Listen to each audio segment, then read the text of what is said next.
everyone! It is the last week of Pride Month, so I'm making some undercover pride flags. It can be very hard to come out to loved ones, especially with how homophobic today just the culture is. And you still want to feel pride for who you are, but you just can't share it. I'm making these undercover pride flags so you can have these on your phone as a background or just print them out. I don't care. Just so you can feel pride for who you are, but you don't have to particularly tell people. So I first started with the gay man flag, and I went for this winter pine tree scenery because the blues very much said to me like winter. For these flags, I only used colors from the flag or different shades of the same color, like a darker blue for shadows and stuff. I added some snow to give it that wintry feeling, and it was coming out really good. And I felt that it was missing something, though. Notice how I redesigned the water 50 million times because I'm not sure it looks right. The water is definitely what took the longest in this piece because apparently I don't know what water looks like, but maybe I need to go swimming more, that I'm on Xolair, which prevents me from getting allergic reactions to water, which isn't that a weird fun fact about me. And I still am not sure if I like this water, but I hope you guys do. It looked boring without like any wildlife, so I added a cute little bunny in the foreground. No, not the foreground, the midground. Sorry, mixing up my own terms here. I kept having to shrink the bunny down because I made it so huge in the beginning, which I just thought it was funny how huge I started it out with. Dude, I love digital art that you could just lasso tool and shrink it down without changing anything. I added a snowman for some life so it looks like people have been here and it's not abandoned, because I don't want it to be like an abandoned river in the middle of the woods. People enjoy the winter, and I love how the cute little snowman turned out. And then there's a little cute kitty drawn in the snow, and that's my favorite part. And this is the final product of the gay flag. I hope you like it. And we're going to move on to the next flag, which is the lesbian flag. Fun fact, in LGBTQ, the L is at the front because they were the only people and nurses who would help gay men during the AIDS crisis because everyone else was scared. So they helped their fellow queer people, and that's why the L is at the front. I just really enjoy that fact, and it's very nice. Well, not nice that people were scared, but I'm glad that there were people and that the queer community has always stuck together. For this one, I did kind of like a cottagecore picnic aesthetic with the sun setting, and it's like a cute date night almost. This probably was my favorite one to work with because I just really, really enjoyed the color palette that was available to me.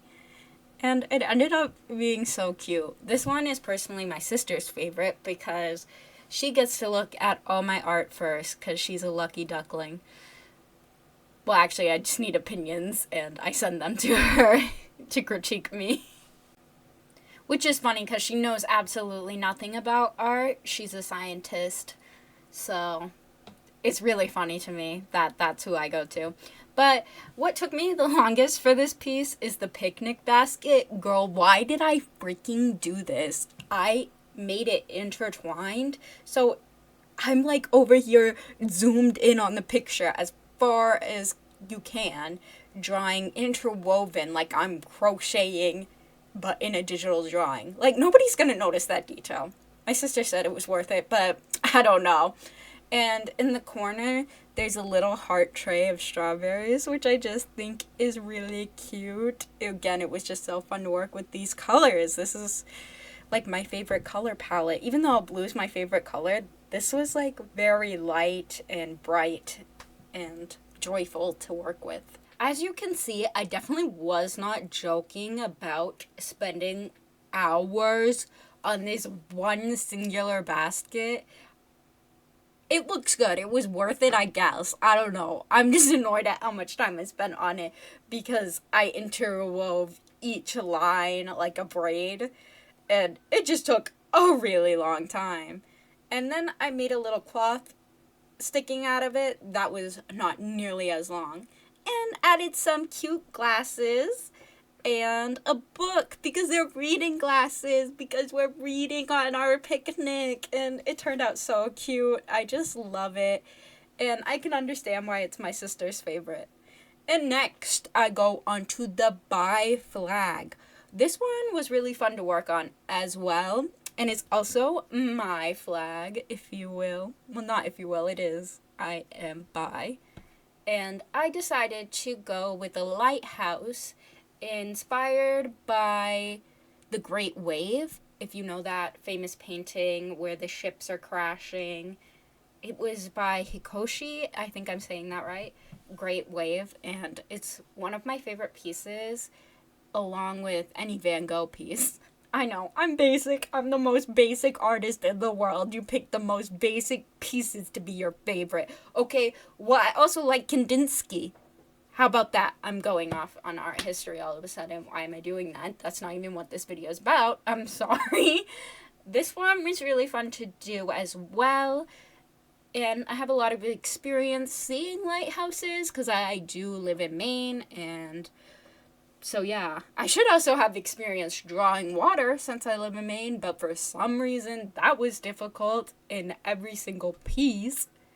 What I noticed while doing this is almost all the pride flags have the color blue, but different shades, and that's why water came to mind in a lot of these pieces. It was fun working with a limited color palette, but I was worried I'd repeat some of the stuff because everything has blue in it, except some of it doesn't. Why am I saying it like that? Some of the flags, the majority of the flags have blue. That's what I'm trying to say. There we go. So I wanted to mix it up a lot. This one was fun because I added a boat and the waves were crashing, whereas a lot of the other ones were peaceful. I made the water unique in each piece, so I feel like they're not similar. And it was fun to draw so many landscapes when I usually just draw character designs. So this was definitely a mix-up in my art style. It must be shocking at all for you guys, the regular viewers, to see me drawing landscapes, because I don't think I've ever done this on the channel. But I really wanted to do something special for Pride Month and for the people who are queer, who cannot come out and be part of the community. Well, you're still a part of the community, okay? And that's why I made you these subtle pride flags. You're still here, you're still queer, even if you can't be vocal about it. And these will all be free on my Patreon, so you can download them and use them as a phone background, a laptop background, whatever you feel, and use them to your heart's desire. I'm making them free because I want literally everyone to have access to them. And I noticed the foreground. Why do I keep saying foreground? The background was boring of the sky, so I added some clouds and made it stormy, hence the crashing wave. Do I change subjects too much in this video? How about all my videos? I don't have ADHD though. I just have autism. So I don't know, I am all over the place in general. I know they're comorbid, but I don't have it. I've been tested. Girl, again, we changed the topic for the video again. I hope you just enjoy listening to me yap while I draw. Anyway, here's the final product. And that one is one of my favorite pieces I've made out of this whole collection. And probably I'm being a little biased because I am bi. So there's that. And this one is the one I spent the most time on, which is the trans flag. And I didn't want this to be so in your face about the colors because I know people can be more homophobic to the trans community. It's just an unfortunate truth. And I want people to be able to use this without being outed. So I wanted to make it a lot more subtle. So I went for like a candy vibe theme. And I'm not going to make them all lined up in one color palette for each line because I feel like that would be too obvious. So instead, I just took these colors as a color palette and just made all the candy all of these colors only. And I think it turned out pretty good, but it took a really, really long time because drawing such tiny candy individually, that's a lot of work. And I think I spent around 6 hours on this piece. I'd have to look at Procreate to know the exact number. Y'all, I paused the voice recording to go check how much time I spent on this piece.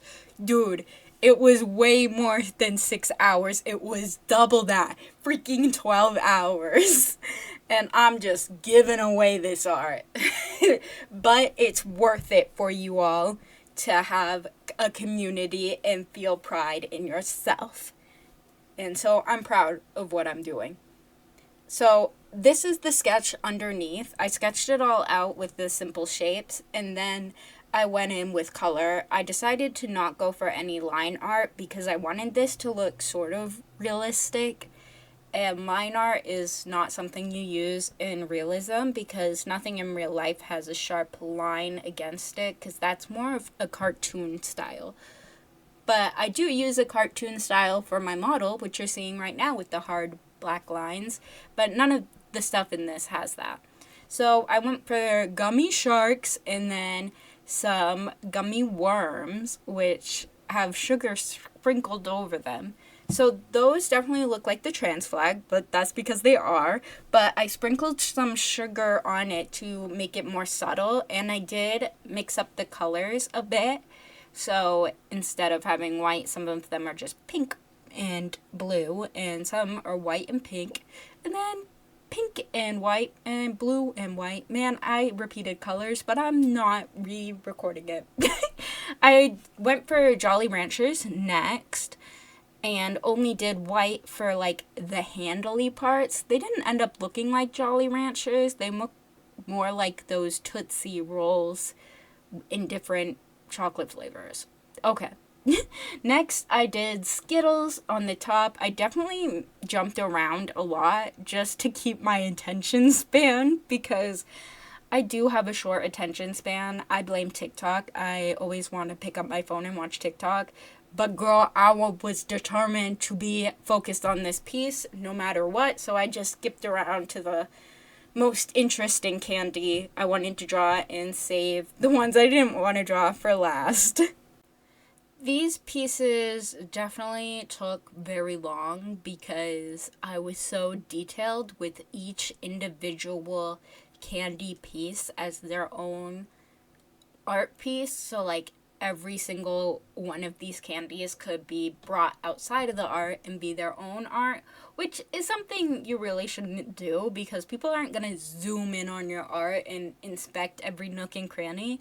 But I am definitely a perfectionist, and so here I am drawing S's on every individual Skittle. Though I didn't draw some on some of them because they could be facing backwards because that is just realistic. They're not all gonna have an S. Some are facing backwards. Next, I went on to gummy hearts with sugar on them as well. Man, candy has a lot of sugar. They're like, we use sugar to make it, and then we sprinkle more sugar on it. But I don't mind because I too love sugar. And what will we be without sugar? Angry, probably. Okay, now I'm just talking about sugar some more. I actually used a brush that is for freckles that I downloaded for free for Procreate. There's a lot of free brushes you can find on Procreate, and I find that they have multiple uses. I'm using this freckle brush all the freaking time, and not only for freckles, but for sugar, for snow. It just really comes in handy. But I don't remember the link, so I can't share it with you all. Sorry. I'm sure it was like one of the first results when you Google freckle brush, so Google it. The hearts were fun to do because they had like unique shading and there was almost like jelly inside of them. I did use a lot of references, and my niece was actually watching me make a bunch of art recently, and now she uses the word references like, "Mom, I need a reference for the deer I'm drawing." And that's really cute, but off topic yet again, because who am I if not off topic? I went for some mints next, and they're just white and pink.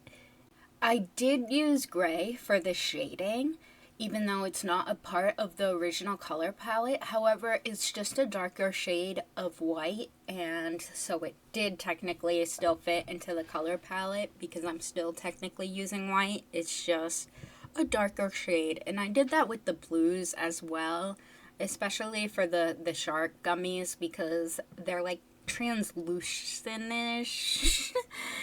So I needed to add like highlights of blue and dark blue so you could tell that they're a glossy thing. As you can see, I also was not joking about this one taking a very long time. So next I went on to gummy bears, and I stuck with the white gummy bears, pink gummy bears, and blue gummy bears. That's a lot of gummy bears. And I think I started to get lazy at this point though after drawing the same thing over and over again. So I started copying and pasting the layers and just changing the direction or messing with the color filters to make them slightly different colors so there'd be more variety. And that did make the process go much faster. I just didn't want them all to look the same, but I figured if I do 4 different variations and then copy and paste, it would be different enough. And I did strawberry gummies, and those looked really, really cute. I think those are my favorite in candy in this piece. Not taste-wise. My favorite candy taste-wise is definitely gummy worms. And then I drew jelly beans. Freaking hate jelly beans. They're nasty to me. But it's a good candy to draw if you're feeling a bit lazy, okay? Because they're all simple shapes. Rewatching the speed paint and how it's so much longer than the rest of the flags, I am starting to understand how I spent 12 hours and 30 minutes on this piece. The candy corn also looks really interesting, and I wish candy corn actually came in those colors because it would look so much cooler, white, blue, and pink, but instead it comes in yellow, orange, white, and that's a bummer, but I guess it doesn't really matter because I don't even like candy corn, and people who like candy corns are freaks. Just kidding. If you like candy corn, that's okay. Anyway, yeah, I'm coming to understand how I spent 12 hours on this piece. I was working on it like nonstop, like 4-hour car rides, drawing this thing. So, coming to an understanding. Most of my drawings are done in a moving car, actually, because I go to a hospital in another state because of my rare condition. And somehow they turn out good, so there's that. Thank you, digital drawing, for having a stabilizing feature. And thank you also for the copy and paste feature, digital art, mwah, mwah. Chef's kiss to you. Speaking of chef's kiss, we have some wax lip gummies over there. I don't think I've ever eaten them. I had to look up a reference, and they do not look appetizing whatsoever, but they match the color theme. Though they actually usually come in red, so I did adjust the color a little bit, but they still fit. And then I did these strawberry candies that are also usually red and green, but I switched them to pink and blue to fit the color scheme, and they do always remind me of old grandmas, and I just think that's sweet that they always have these strawberry hard candies, and this piece just turned out so cute, and I'm obsessed with it. It's definitely one of my favorite pieces, and it definitely should be because I spent so much time on it. Yeah, I'm gonna keep reminding you that I spent 12 hours and 30 minutes on it because I should be able to remind you of that. That's a long freaking time. Then we have, anyway, peach rings, but in, again, blue and pink. And I also added white to do the sugar on them, which makes them look more like peach rings, because before they just look like weird looking donuts, but that's okay. Now the sugar fix is a lot of hurt, just like in real life. Next, I did like this watermelon theme of those watermelon candies. Again, added sugar, which helped because they did not look like watermelons. They looked like erasers, but the sugar, of course, then helped.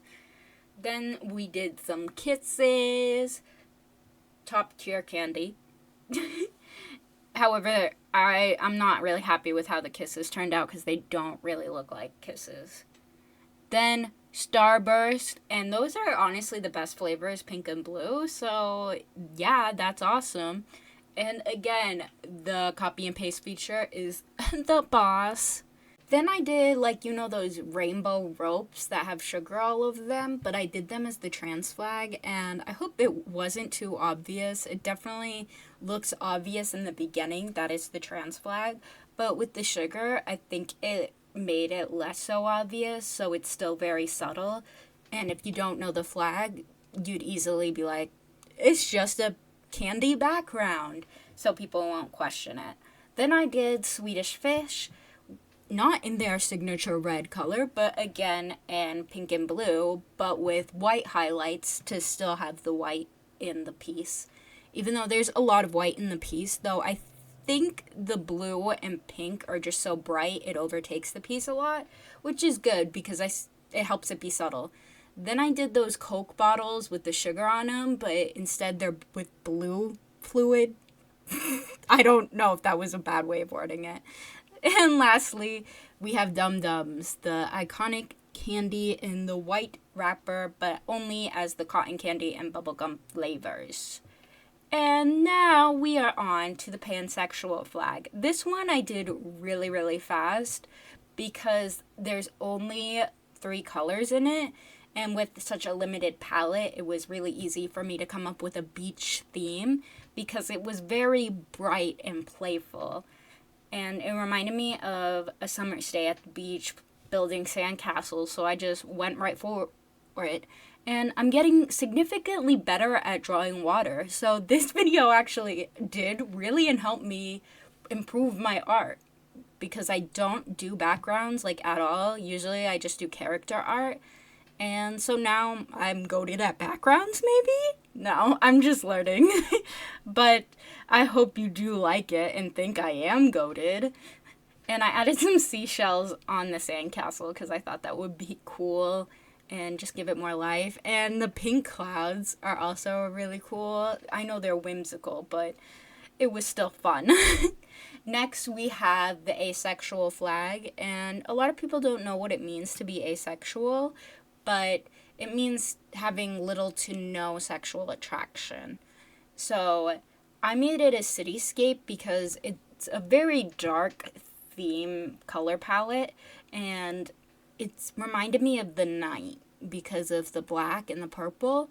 So I just did a bunch of city silhouettes and added a highlight feature, like a glow feature with the Gaussian, is that how you even say it? Blur. So the white looks like it's illuminating the night, and I really like the windows, how much they light up the night sky. And I think the most time I spent on it was just drawing the landscape, not the landscape, what are those things? The stairs, the outside stairs. Don't come from a city, I don't even know what they're called. I just know, I know actually, fire escape. Can you tell I live in the middle of nowhere? But anyway, I really enjoy the final piece. I think it's my favorite piece I made. This is the non-binary flag, which means you conform to no gender.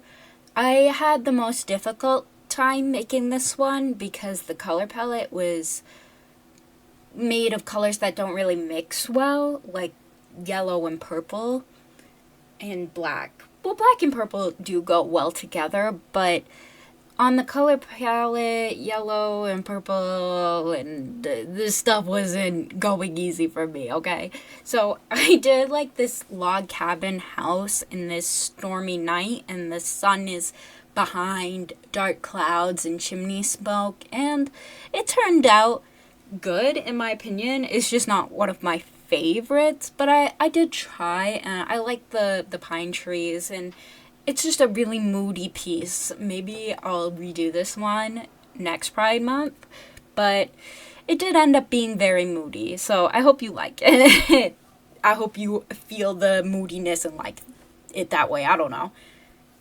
This one is the gender fluid flag, meaning you feel different every day. Well, not every day, but you mix up your gender. Like some days you're a boy, some days you're a girl. I hope I explained that right. And I went for like a flowery field and river and dark pine trees and the sun on the horizon. I really liked how this one turned out. I do gravitate towards pine trees, probably due to the fact that I live in Maine and we are literally the pine tree state. So I draw what I see, which is a lot of pine trees. I started to struggle with the water again, so I tried many different techniques. This looked too much like a pool for me, and I was more so going for a lazy river and not a clean, refined pool. So I ended up just scrapping all of this and erasing it and then adding in more like bubbly flowing, because I really wanted the motion to be clear that this river was flowing and in motion. So I added like a lot of bubbles and different patterns. This is probably my go-to pattern for rivers. I think I learned this technique off of Pinterest, I'm not gonna lie, and I've just stuck to it ever since. I always want to try the Procreate water brush that just comes on Procreate, but it never ends up looking right. So instead I do this, and maybe one day that Procreate brush will work for me, but it hasn't. Okay, this is the final piece, and I really like it. It was giving Candyland to me. I don't know why, but I enjoyed it. And I really hope you guys enjoyed this video too, and had a fantastic Pride Month. I'm really sorry if I didn't get to your pride flag in this video. It's just really long already. So I hope to make a part 2, and if you didn't see your flag, make sure to comment down below so I will be sure to draw it in the next video. And most importantly, everyone, stay weird. Bye! Oh, before I forget, also, the Patreon is linked down below so you can download these pieces down in high quality so you can have them as a background or print them or whatever for free!